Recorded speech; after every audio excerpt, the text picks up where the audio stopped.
Assalamualaikum warahmatullahi wabarakatuh. Jumpa lagi di channel Dr. IT Bird Farm, channel yang konsisten membahas tentang rawatan murai batu lomba dan penangkaran dunia burung. Teman-teman, tema kali ini kita ingin membahas mengenai rawatan bagus saja tidak cukup. Nah, itu ya, tentang murai batu lomba. Jadi untuk rawatan sendiri saja tidak cukup. Bagaimana kelanjutannya? Kita masuk ke intro terlebih dahulu, cekidot.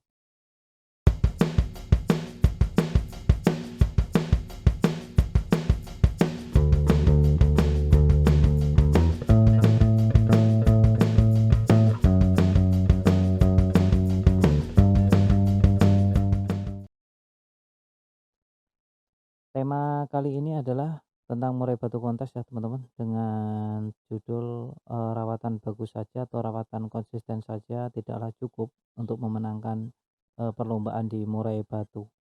Murai batu ini teman-teman banyak banget ya, mereka-mereka atau bos-bos muda atau bos-bos baru atau bos-bos lama, bos-bos besar mempersiapkan senjatanya itu luar biasa, bahkan mereka rela merogoh kocek dalam-dalam agar memenangkan setiap kompetisi. Ada yang bermain murai batu untuk mencari rezeki, ada yang bermain murai batu hanya sekedar hobi atau senang-senang, ada yang bermain murai batu karena memang ambisi atau dalam artian gengsi, adu gengsi. Nah, kalau soal adu gengsi, mereka lantas akan mencari amunisi terbaiknya, bahkan rela membeli dengan harga yang tidak normal untuk orang pada umumnya. Nah, tapi di sini saya ingin membahas tentang perawatan yang bagus saja tidak cukup. Ya, salah satunya tadi, ya kalau murai batu sekedarnya bisa dipoles, maka bos-bos besar tidak akan susah payah untuk mencari murai batu yang harganya mahal. Kenapa mereka tidak mempoles yang biasa saja? Kalau memang rawatan yang bagus bisa menghasilkan produk yang bagus, tentu tidak sesimpel itu. Makanya saya mengeluarkan metode Manpack, yakni ada 5 konsep tentang mental atau terahan, terus yang kedua ada nutrisi, N-nya ada rawatan ya, terus ada ego atau ambisi, lantas yang terakhir ada karakter. Manpack ya, Manpack, metode Manpack. Nah, teman-teman perlu pahami, di sini berarti kita memerlukan yang namanya mental. Jadi kalau untuk rawatan saja, meskipun rawatannya konsisten dan bagus, kalau mentalnya tidak ada, maka kita juga akan susah untuk bersaing. Tapi kalau hanya sekedar bunyi-bunyian saat di rumah, is okay, nggak jadi masalah karena tidak memerlukan mental.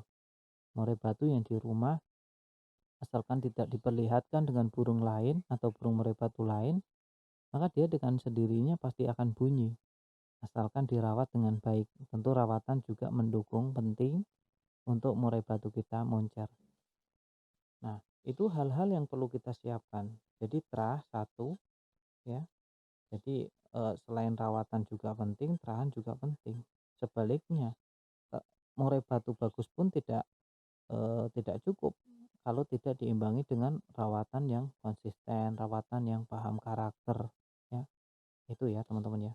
Perlu dipahami juga selain dengan mental tadi yang harus menunjang untuk kita memenangkan di perlombaan, karena untuk lawannya sendiri selain terahannya jauh lebih bagus daripada burung murai batu kita, tentu perawatan mereka juga terkadang jauh lebih konsisten, jauh lebih bagus daripada kita. Lantas bagaimana caranya kita bisa mengalahkan mereka ya, dengan kondisi murai batunya saja di terahan kita kalah. Mereka mungkin beli dengan harga yang fantastis, sedangkan kita hanya mengandalkan akar rumput atau peternak lokal yang kecil. Tapi perlu dipahami, meskipun peternak lokal yang kecil, suara hanya di sekitar rumah ya, itu juga tidak bisa dianggap remeh kalau kita memegang peranan penting, yakni tentang metode Manpack yang keempat, tentang ego dan ambisi. Kita sebagai pemain kalau kita tahu kapan kita berangkat, kapan kita mundur, kapan kita nyerang, kapan kita bertahan, niscaya kita bisa mengalahkan murai batu yang hebat-hebat tadi dengan kualitas rawatan yang tidak main-main. Belum dari segi vitamin, itu juga poin pentingnya. Jadi di sini apa yang bisa kita tarik benang merahnya, teman-teman? Murai batu dengan rawatan bagus saja tidak cukup, maka kita perlu yang namanya terahan atau mental. Minimal pondasi dasar harus bagus, harus kokoh. ya. Tidak harus kuat banget tidak, yang penting kokoh dan bagus. Itu untuk terahan atau untuk mental ya. Itu satu, baru diisi rawatan, serta kita harus paham karakternya. Kalau kita sudah memahami karakter, seharusnya kita jujur pada diri kita sendiri. Kapan kita berangkat melombakan, kapan kita istirahat untuk tidak melombakan murai batu kita agar dia recovery. Recovery mental itu bagus. Contoh, ketika murai batu kita sudah mengalami kelelahan minggu ini kita lombakan, maka kita istirahatkan, lombakan lagi bulan depan. Di 1 bulan ini kan ada 4 minggu, di 2 minggu pertama pemasteran 1, minggu kedua ketiganya pemasteran 2. Jadi cukup 2 pemasteran saja untuk merecovery burung murai batu kita istirahat, mengulang kembali memori-memorinya. Jadi kita akan terus ya menjaga stabilnya burung murai batu kita agar tetap juara. Itu salah satu strategi kita mengalahkan mereka yang memang orientasinya burungnya jauh lebih bagus, untuk perawatan juga jauh lebih oke daripada kita. Perawatan itu juga poin penting teman-teman. Setelah mental bagus maka perawatanlah yang menduduki posisi selanjutnya. Jadi juga tidak bisa diendahkan juga. Makanya di konten sebelumnya mungkin saya membahas murai batu bagus saja tidak cukup untuk memenangkan di setiap sesi perlombaan. Jadi poin penting adalah teman-teman, mindpack keempat juga harus dipegang tentang ego dan ambisi. Saya ulangin lagi, tentang ego dan ambisi. Ini jarang dilakukan oleh pemain lain, dan pemain lain pasti mengindahkan ini.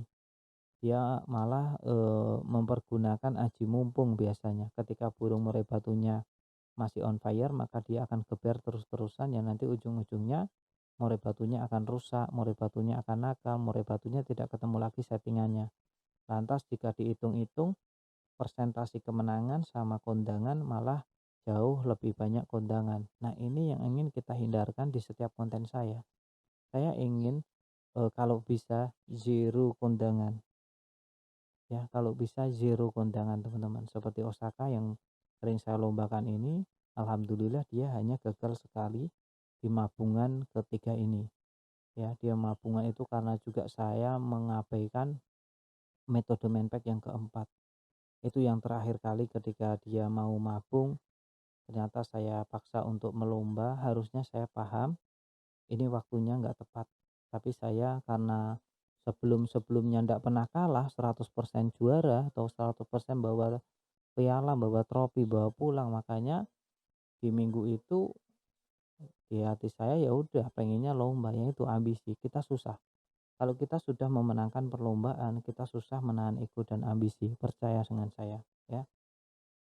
Susah sekali, kita pengennya berangkat terus ya, kita pengennya berangkat terus, yang nanti ujung-ujungnya malah kita akan menyesal ketika terjadi trouble, ya entah turun bulu, burungnya rusak, nakal, bengong, susah mencari settingannya lagi. Itu sering banget terjadi pada murai batu yang tidak menggunakan metode manpack keempat. Ya, ini biasanya sekedar asal digeber-geber dan digeber tanpa tahu kapan istirahat. Padahal burung murai batu kita juga butuh istirahat. Tolong kondisikan 1 bulan penuh tanpa lomba, berikan dia perawatan yang ekstra. Kita masuk ke penutup. Terima kasih teman-teman, tentang temanya perawatan bagus saja tidak cukup, coba evaluasi. Kita masuk ke penutup. Perlu dicatat teman-teman sebelum kita mengakhiri video ini, bahwa video ini sebenarnya ditujukan untuk mereka agar lebih waspada untuk menjaga murai batunya. Tapi kembali lagi ke teman-teman semuanya, mau dijalankan silakan, enggak juga enggak apa-apa. Yang jelas saya cuma berpesan murai batunya dijaga baik-baik, jangan sampai rusak ya. Dan perlu dicatat juga, setiap murai memang memiliki karakter yang berbeda-beda. Jadi setiap perawatan tidak perlu diperdebatkan antara satu dengan yang lainnya. Kalau cocok dijalankan, nggak cocok ditinggalkan. Jangan cuma sekedar membaca judul saja ya. Pahami isinya, tonton dari awal sampai detik ini.